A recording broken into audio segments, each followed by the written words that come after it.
Duke Energy preparing for hurricane season, even as parts of western North Carolina recover from Helene from last year. Today, an update on major improvements to the power grid before any significant storm threats. Jamise Price joins us live with the changes that have been made. Jamise, good afternoon. Good afternoon. We are in the epicenter, the heart of Duke Energy Power Distribution Center, where you may see a lot of folks working here, but what they're doing here is really controlling those linemen that are out in the field. You may see a bucket truck out in the field. All of it is controlled and managed inside this room, and here we are getting a sneak peek of all the work they're doing. So when you see those crews out in the field that's working, they're being controlled by these operators you see in this room that are helping get them to the right location to help coordinate an outage response, and that is critical as we start hurricane season.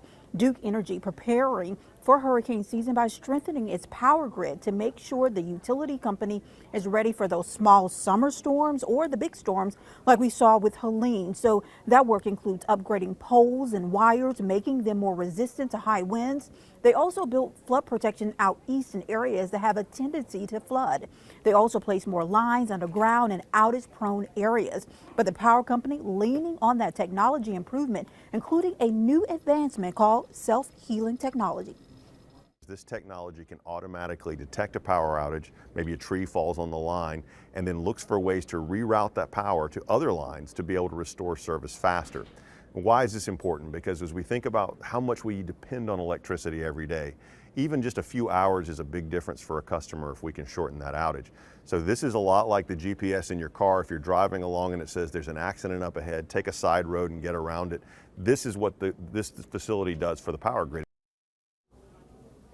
And that new technology can help to reduce the number of customers that are affected by an outage by as much as 75%. We will have much more on Eyewitness News starting at 4 o'clock. More on the work that they are doing here in this room, preparing for hurricane season.